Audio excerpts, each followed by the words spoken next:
اللهم صل وسلم وبارك على سيدنا محمد وعلى آله وصحبه وسلم. أهلا وسهلا بيكم حبايبنا في حلقة جديدة من قناتكم قناتنا أرياف ومدن.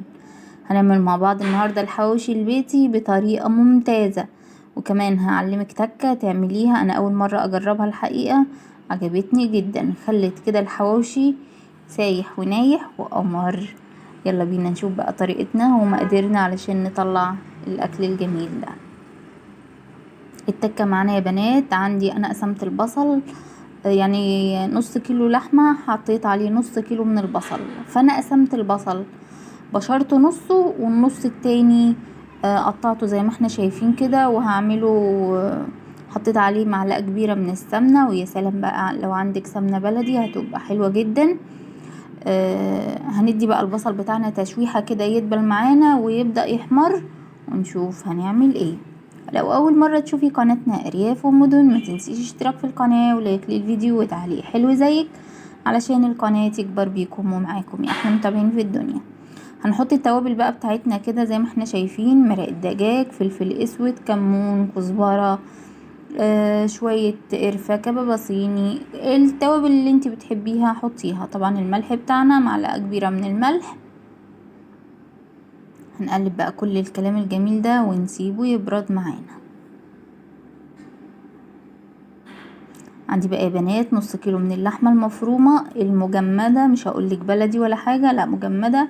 هبدأ انزل عليها بالبصل اللي انا تبلته او شوحته يعني، وعندي كمان بصل وفلفل وطماطم مبشورين، كل الكلام ده مبشور في الكبة. طبعا كنا محتاجين حاجة اكبر من كده نقلب فيها، بس مفيش اي مشكلة هنتصرف. نقلب بايدينا بقى، احنا حاطين بقى التوابل بتاعتنا وحاطين الملح وحاطين كل حاجة، وكده العجينة بتاعتنا هنقلبها كويس جدا واحنا جاهزين.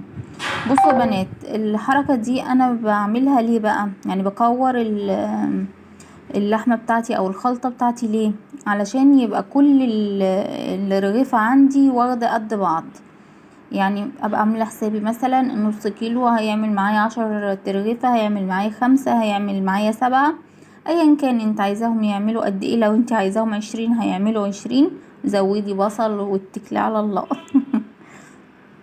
فانا بقى هعمل ايه؟ انا هعمل 12 رغيف من نص كيلو اللحمة المفرومة علشان خاطر يعني الكل يتراضى. بسم الله ما شاء الله. هوريكم في الاخر الحواوشي بتاعي عامل ازاي، وكان مليان وحلو جدا. عندي بقى عيش بلدي حلو من الفرن كده، بتجيبيه فريش وبتبدأي تحشي العيش بتاعك زي ما احنا شايفين كده. شايفين يا بنات؟ يعني بياخد طبقة كده خفيفة، ما تبقاش سميكة ولا تخينة طبعا عشان اللحمة بتاعتنا هتستوي جوه الرغيف. عندي بقى سمنة، ويا سلام لو عليها حتة دهنة. نبدأ نحط السمنة على الوش وفي ظهر الرغيف كده زي ما احنا شايفين. وما ننساش كمان السمنة اللي احنا حطيناها في العجينة او في عجينة الحواوشي دي، هتخليه كده دسم وقمر جدا. شايفين الجمال؟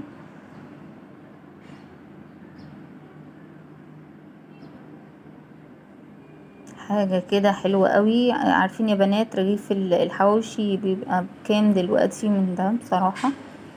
انا عندي في المنطقة بتاعتي بيتباع ب20 جنيه، وتقريبا اصغر من ده شوية.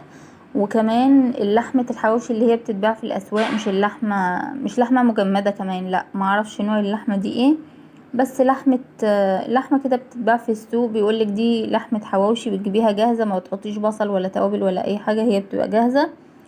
جبتها مرة الحقيقة ما عجبتنيش خالص خالص. تقريبا عارفين انتوا عجينة السجق بقى والحاجات دي، هي كانت تقريبا قريبة ليها او شبهها شوية. المهم بقى احنا بنعمل الحاجة على نقاوة عينينا زي ما احنا شايفين. حاجة كده في منتهى الجمال، وان شاء الله تعجبك الطريقة. عايزة اقولكم يا بنات، لما شوحت البصل مع معلقة السمنة الكبيرة وحطيت التوابل بتاعتنا، عايزة اقولكم انها فرقت جدا جدا جدا في الطعم. جربي التكة دي وان شاء الله تعجبك، واول ما تعمليها وتعجبك افتكريني بكل خير. ربنا يا رب يحسن ما بين ايدينا وايديكم جميعا ان شاء الله، واعملي كل حاجة بحب لبيتك وولادك وجوزك، هتلاقي الحاجة معاكي بتطلع زي الفل. لكن طبعا انتي لو هتعملي الحاجة مجبرة علشان خاطر ياكلوا خلاص، لا، الحاجة مش هتطلع حلوة خالص. اعمليها بكل حب علشان تعجبهم، علشان قولي انا هعمل علشان اكلة كده لطيفة ظريفة يتبسطوا منها واليوم يبقى جميل. شايفين بقى انا بضغط على الرغيف علشان اللحمة بتاعتي تتفرد في الرغيف كله زي ما احنا شايفين كده مع بعض. حاجة كده في منتهى الجمال يا بنات. انا عملت من نص كيلو اللحمة 12 رغيف من الحواوشي. اضربي بقى 12 في 20، شوفوا بكام بقى الميزانية.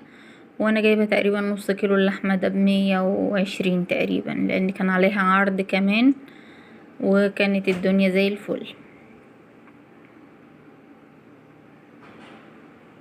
افرد افرد افرد، بطط بطط بطط.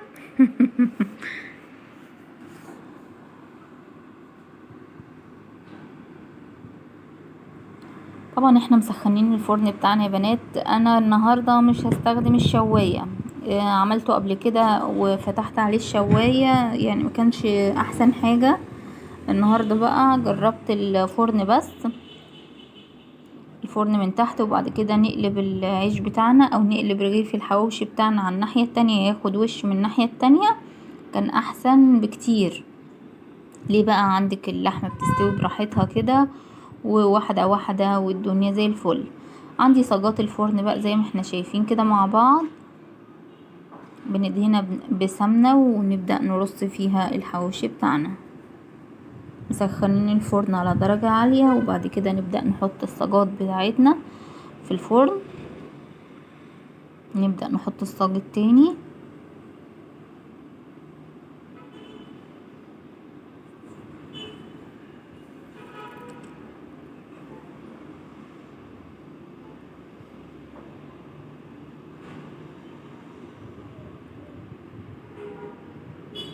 شايفين يا بنات الرغيف بيزغرط بيزغرط من الحلاوة والطعامة والشقاوة. يا رب الحلقة تعجبكم، ما تنسوش اللايك والاشتراك للفيديو. هنبدأ ندخل بقى الصاجات بتاعتنا الفرن، يلا بينا. زي ما احنا شايفين كده يا بنات، دخلته على درجة حرارة عالية، واول ما احمر قلبته على الناحية التانية وش العيش يعني، علشان ياخد الوش التاني معانا او يحمر من ناحيتين. وكده تتأكدي ان اللحمة بتاعتك استوت وبقت زي الفل جوه الرغيف، بدون بقى ورق فويل، بدون اي حاجة. هو بس هيستوي على نار متوسطة علشان الرغيف يطلع معاكي مستوي زي الفل. طبعا الرغيف بتاعنا مقرمش وجميل. عايزة العيش بتاعك طري، ابدأي حطيه في حلة ووطي عليه شوية، هتلاقيه طري معاكي وبقى زي الفل. عايزة اقولك كمان ممكن تولعي حتة فحمية كده شايفين بقى الجمال؟ شايفين اللحمة بتاعتنا مفرودة وحلوة جدا ازاي؟ ده غير القرمشة بقى اللي في الرغيف، وحاجة حلوة جدا. حتة فحمية كده وتبدأي تحطيها على العيش شوية زيت، نقطة زيت عليها عشان تعمل دخنة الحواوشي يعني، او الدخنة اللي هو زي مشوي الواحد هنج. عندي بقى شوية تومية حلوين كده انا عاملاهم في البيت برضو، شوية زبادي، على طبعا عارفين انتوا طريقة التومية. عندي شوية سلطة خضراء، وبكده خلصت حلقتنا. يا رب الحلقة تكون عجبتكم، بشكركم شكرا لكم، سلام عليكم، مع السلامة.